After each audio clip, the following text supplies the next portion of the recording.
गुरुदेव रविंद्रनाथ टैगोर का जन्म 7 मई सन 1861 को कोलकाता में हुआ था। रविंद्रनाथ टैगोर एक कवि, उपन्यासकार, नाट्यकार, चित्रकार और दार्शनिक थे। रविंद्रनाथ टैगोर एशिया के प्रथम व्यक्ति थे जिन्हें नोबेल पुरस्कार से सम्मानित किया गया था। वे अपने माता पिता की 13वीं संतान थे। बचपन में उन्हें प्यार से रवि बुलाया जाता था। 8 वर्ष की उम्र में उन्होंने अपनी पहली कविता लिखी। 16 साल की उम्र में उन्होंने कहानियां और नाटक लिखना प्रारंभ कर दिया था। विश्वविख्यात कवि, साहित्यकार, दार्शनिक और भारतीय साहित्य के नोबेल पुरस्कार विजेता हैं। उन्हें बांग्ला साहित्य के माध्यम से भारतीय संस्कृति चेतना में नई जान फूंकने वाले युग दृष्टा माना जाता है। वे एशिया के प्रथम नोबेल पुरस्कार सम्मानित व्यक्ति हैं। वे एकमात्र कवि हैं जिसकी 2 रचनाएं 2 देशों का राष्ट्रगान बनी। भारत का राष्ट्रगान जन गण मन और बांग्लादेश का राष्ट्रीय गान आमार सोनार बांग्ला गुरुदेव की ही रचनाएं हैं। रविंद्रनाथ टैगोर का संपूर्ण जीवन साहित्य, संगीत और कला को समर्पित था। वहीं 7 अगस्त 1941 को 80 वर्ष की आयु में उनका निधन हो गया, किंतु आज भी वह अपने अनुपम साहित्य और संगीत के लिए पूरे विश्व में विख्यात हैं और रहेंगे।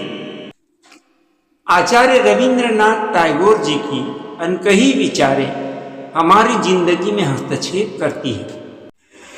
उन्हीं विचारों की कुछ झलकियां हैं जिनसे हमारी जिंदगी में आमूलचूल परिवर्तन होते हैं। उन्हीं विचारों की कुछ लड़ियां आपके बीच प्रस्तुत है। विश्वास वह पक्षी है जो प्रकाश को महसूस करता है और तब गाता है जब भोर अभी भी अंधेरी है। हमारे अस्तित्व का वह पक्ष जिसकी दिशा अनंत की ओर है, जो धन नहीं बल्कि स्वतंत्रता और आनंद चाहता है। मैंने दूर दूर के तटों की यात्रा करने और ऊंचे पहाड़ों और असीम महासागरों को देखने में बहुत पैसा खर्च किया है, और फिर भी मुझे अपने घर से कुछ कदम आगे बढ़कर घास के एक पत्ते पर पड़ी ओस की एक बूंद को देखने का समय नहीं मिला है। मृत्यु प्रकाश को बुझाना नहीं है, यह तो केवल दीपक बुझाना है, क्योंकि भोर हो चुकी है। यदि आप अपनी जुबान पर काबू रखें, बोले तो आपके बाल ही रहेंगे, जैसे कि युवाओं में होती है। तो सफेद बाल बुद्धिमत्ता के संकेत हैं। मैं सोया और सपना देखा कि जीवन एक आनंद है। मैं जागा और देखा कि जीवन सेवा है। मैंने काम किया और देखा सेवा एक आनंद थी। निर्वाण मोमबत्ती को बुझाना नहीं है, यह ज्योति का बुझ जाना है, क्योंकि दिन आ गया है। सर्वोच्च शिक्षा वह है जो हमें केवल जानकारी ही नहीं देती, बल्कि हमारे जीवन को समस्त अस्तित्व के साथ सामंजस्य में लाती है। लघु ज्ञान एक गिलास में पानी की तरह है, स्पष्ट, पारदर्शी, शुद्ध। महान ज्ञान समुद्र में पानी की तरह है, अंधेरा, रहस्यमय, अभेद्य। यदि आप इस बात पर रोते हैं कि आपके जीवन में सूर्य चला गया है, तो आपके आंसू आपको सितारों को देखने से रोक देंगे। अगर मैं एक दरवाजे से नहीं निकल पाया, तो मैं दूसरे दरवाजे से निकल जाऊंगा, या फिर एक दरवाजा बना लूंगा। चाहे वर्तमान कितना भी अंधकारमय क्यों न हो, कुछ शानदार जरूर आएगा। हमारा स्वभाव अभाव या भय की मजबूरी से किए गए काम से अस्पष्ट हो जाता है। माँ अपने बच्चों की सेवा में खुद को प्रकट करती है, इसलिए हमारी सच्ची आज़ादी काम से आजादी नहीं बल्कि काम में आजादी है, जिसे केवल प्रेम के काम से ही प्राप्त किया जा सकता है। कट्टरता सत्य को अपने हाथों में इतनी मजबूती से सुरक्षित रखने की कोशिश करती है कि वह उसे मार देती है।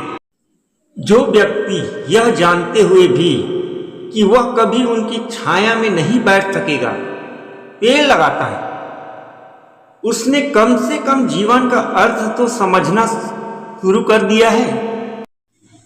जब हम अपने लिए कोई अनुशासन स्वीकार करते हैं तो हम अपने उद्देश्य के लिए जरूरी चीजों को छोड़कर हर चीज से बचने की कोशिश करते हैं। यह उद्देश्य पूर्णता जो वयस्कों के दिमाग से जुड़ी है, हम स्कूली बच्चों पर थोपते हैं। हम कहते हैं अपने दिमाग को कभी भी सतर्क मत रखो। आप केवल खड़े होकर पानी को देखते रहने से समुद्र पार नहीं कर सकते। प्रेम मात्र एक आवेग नहीं है, इसमें सत्य होना चाहिए जो कि कानून है। प्रेम एक अंतहीन रहस्य है क्योंकि इसका कोई उचित कारण नहीं है जो इसे समझा जा सके। उसकी पंखुड़ियां तोड़कर आप फूल की सुंदरता को इकट्ठा नहीं कर सकते। जब मैं स्वयं पर हंसता हूं तो मेरा स्वयं का बोझ हल्का हो जाता है। लाभ के लालच की कोई समय सीमा या सीमा नहीं होती। इसका एकमात्र उद्देश्य उत्पादन और उपभोग करना है। इसे न तो सुंदर प्रकृति पर दया आती है और न ही जीवित मनुष्यों पर।